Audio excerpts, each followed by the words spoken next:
है, कई आंदोलन भी मैंने किए, लेकिन जिस तरीके से ये सरकार बार बार डबल इंजन की दुहाई देती है और जिस तरीके से लोगों के अधिकारों का हनन करती है, जब अधिकारों के लिए लड़ाई लड़ी जाती है तो उन अधिकारों को कुचलने का, उन लोगों को पीटने का, कहीं लाठीचार्ज करके, कहीं पानी की बौछारें करके उन्हें रोकने का प्रयास किया जाता है।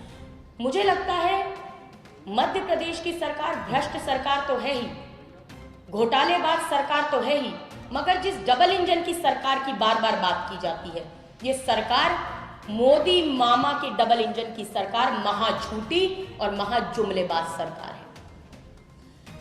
मैं कहूंगी अगर रूप बदलने में माहिर मामा मारीच के साथ बाबा रूप में रावण ना आता तो माता सीता का हरण ना हो पाता। हजारों राक्षसों के बीच भी माता सीता सुरक्षित रही, मगर आज मोदी मामा के डबल इंजन सरकार के राज में सीता माता की बेटियां सुरक्षित नहीं है।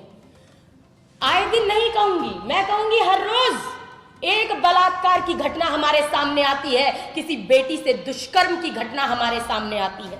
बड़ी ही शर्मसार करने वाली बात। हम देखते हैं कभी महाकाल की नगरी में एक 12 साल की बच्ची के साथ रेप होता है, किलोमीटर तक वो खून से लथपथ पैदल चलती है, मगर मोदी मामा मौन रहते हैं। जबलपुर आते हैं, जुमलेबाजी करते हैं, लेकिन आदिवासी बच्चियों के साथ जो घटनाएं होती हैं उन पर मौन हो जाते हैं। बेटियों के साथ जो बर्बरतापूर्ण रवैया होता है उस पर मौन हो जाते हैं। मैं पूछना चाहती हूं, ये तो भोपाल की ही बात है कि हमीदिया अस्पताल में एक रेप पीड़िता को 5 से 6 घंटे तक अस्पताल के स्टाफ ने इधर से उधर घुमाने का काम किया, उसे इधर से उधर दौड़ाने का काम किया। बार बार स्टाफ ने उससे उसके रेप की घटना के बारे में पूछा, उस बच्ची को असहज महसूस कराया। एक बच्ची जिसके साथ बलात्कार की घटना हुई वो इतनी घृणात्मक होती है, लेकिन उसके जख्म पर नमक छिड़कने का काम अस्पताल के प्रशासन ने लगातार किया। हम इसकी कड़ी निंदा करते हैं। आज मैं पूछती हूं, एक नाबालिग से भाजपा नेत्री के पुत्र बलात्कार करते हैं, इंदौर की घटना है, और बलात्कार की घटना तब सामने आती है जब वो नाबालिग बच्ची गर्भवती पाई जाती है। भाजपा के नेत्रियों के पुत्र ये काम करने का कार्य कर रहे हैं, कुकृत्य करने का काम कर रहे हैं, फिर भी मोदी मामा मौन है। लगातार एक 9 साल की बच्ची के साथ, आदिवासी बच्ची के साथ रेप की घटना हमारे सामने आई, लेकिन मोदी मामा मौन है। मैं पूछना चाहती हूं कि अब कहा जा रहा है जो महाकाल की नगरी में जो घटना हुई, दुष्कर्म हुआ बच्ची के साथ, उसमें आरोपी के मकान को ढहा दिया गया है। बहुत अच्छा किया, ऐसा होना चाहिए। लेकिन मैं पूछती हूं कि जिस समय पर मध्य प्रदेश के सागर के बंडा में एक लोधी बच्ची के, एक नाबालिग लोधी बच्ची के साथ बलात्कार किया एक अधेड़ उम्र के उसके पड़ोस के व्यक्ति ने, और वहां बंडा के कांग्रेस के विधायक धरने पर बैठे रहे, मैंने स्वयं 80,000 लोगों की रैली बुलाकर वहां पर धरना प्रदर्शन आंदोलन करने का काम किया, तो उस समय पर हमने कहा कि उस बलात्कार के आरोपी का मकान अवैध है, उस पर फिराइए, उस पर चला दीजिए बुलडोजर, मकान ढहा दीजिए। तब क्यों नहीं मामा जी ने एक्शन लेने का काम किया?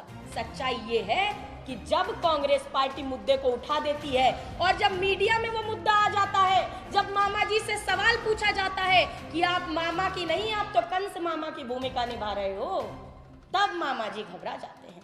तब मामा जी कहते हैं मकान ढहा देंगे, लेकिन बंडा में मकान नहीं ढहाया जाता, छतरपुर में घटना होती है तब मकान नहीं ढहाया जाता। आखिर क्यों? तो आज इन सवालों का जवाब देना तो पड़ेगा मामा जी की सरकार को, जो कि आज कंस मामा बनकर बैठे हुए हैं, जो तथाकथित मामा है। ऐसे मामा मुझे लगता है यहाँ की बेटियों को नहीं चाहिए, और बेटियां अब चुप नहीं रहेंगी। आखिर कब तक जिंदा लाश बनकर जीती रहेगी नारी? कब तक दुख दर्द के दरिया में अपमान का घूंट पीती रहेगी नारी? कब तक नासूर बने जख्मों को सहती रहेगी नारी? बहुत हुआ, अब बेटियां और नारियां मध्य प्रदेश में जागेंगी, और जो ये मध्य प्रदेश के मामा जी हैं इनको कुर्सी से हटाएंगी, और अब कुर्सी पर किसे बिठाएंगी? उस कांग्रेस को बिठाएंगी जिन्होंने कि नगर निगम, निकाय और पंचायतों में महिलाओं को 50% तक का आरक्षण दिया, उन्हें सम्मानित करने का काम किया, उनके अधिकार देने के साथ साथ।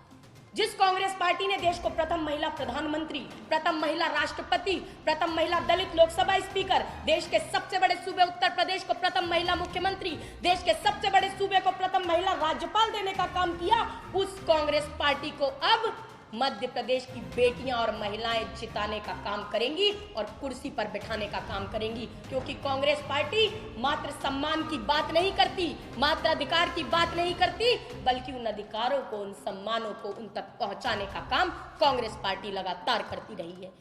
मैं दूसरी बात कहना चाहूंगी। अब बात आती है मोदी जी की, तो जी मैं तो मोदी जी के लिए यही कहूंगी कि मोदी मामा की सरकार हर पैमाने पर फेल है। दमोह के अंदर एक अस्पताल में, जिला अस्पताल में बिस्तर कम है और पेशेंट ज्यादा है। एक बिस्तर पर 2-2, 3-3 बच्चों का इलाज चल रहा है। दरी पर बिठाकर, दरी पर लिटाकर उनके परिजन उनके बच्चों का इलाज कराने के लिए मजबूर है। ऐसा नहीं है अस्पताल में बिस्तर मौजूद नहीं है, हॉल में बिस्तर बंद है, लेकिन अस्पताल का प्रशासन मूक दर्शक बनके इस कार्य को देखने का काम कर रहा है। अगर बिस्तर मौजूद है तो वो बिस्तर प्रोवाइड होने चाहिए, बच्चों को मिलने चाहिए। दरी पर लिटाकर बच्चों का इलाज नहीं किया जाना चाहिए। ये शासन और प्रशासन की सच्चाई है। एक तरफ शिक्षकों की पदोन्नति की बात की गई तो 10 साल बाद पदोन्नति हुई है की बात आई है सामने, लेकिन उसमें भी शिक्षकों की पदोन्नति के लिए जब शिक्षक जाते हैं तो क्या पाते हैं कि पोर्टल पर पद रिक्त नहीं दिखाए जा रहे हैं, लेकिन जो हकीकत है, हकीकत में पद रिक्त है। कुछ लोग सेवानिवृत्त हो गए हैं, लेकिन फिर भी जब आप पोर्टल खोलेंगे तो वहां पद भरा हुआ दिखाई दे रहा है। इसीलिए आज शिक्षक भी नाराज हैं, निराश हैं। ये भी सच्चाई है। आज हम बात करते हैं, मोदी जी बड़े बड़े जुमले देने का काम करते हैं। पहले कहते थे बहुत हुई महंगाई की मार, अब की बार लाए इनकी सरकार।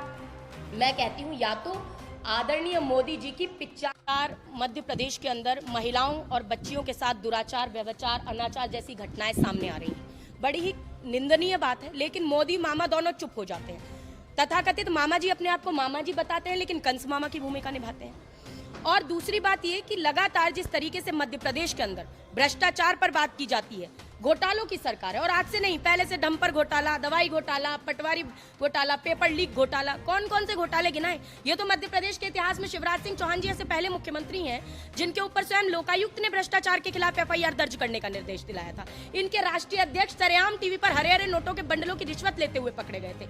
और आज जब OBC की बात आती है तो OBC के नाम पर मोदी जी वोट मांगने के लिए अपने नेताओं को जरूर भेजते हैं, लेकिन OBC के अधिकारों की लोकतांत्रिक लड़ाई नहीं लड़ पाते। इनके सांसद और विधायक आरक्षण विरोधी भाजपा की बड़ी अम्मा RSS की कठपुतली बनकर सामने आते हैं। और जब तक ये कठपुतली बने रहेंगे तब तक लोकतांत्रिक अधिकारों की लड़ाई नहीं लड़ पाएंगे, क्योंकि ये अहम स्वार्थों के वशीभूत होकर भाजपा की भेड़ बन जाते हैं। तो जब तक ये भाजपा की भेड़ बनते रहेंगे तब तक शोषणवादी शासकीय शातिर भेड़ियों से भोले वाले लोगों को बचाएगा कौन। तो मुझे लगता है उसके लिए एक लंबी लड़ाई हमने लड़ने की शुरुआत की है। हम अधिकारों की लड़ाई लड़ रहे हैं। अगर 90 सेक्रेटरीज हैं देश में तो उसमें 3 ही OBC की। इसकी लड़ाई हम लड़ रहे हैं कि जितनी जिसकी संख्या बारी उतनी उसकी भागीदारी। जातिगत जनगणना कराए मोदी सरकार, नहीं तो 2011 के जातिगत जनगणना जो कांग्रेस ने कराई थी उसके आंकड़े सार्वजनिक करें। लेकिन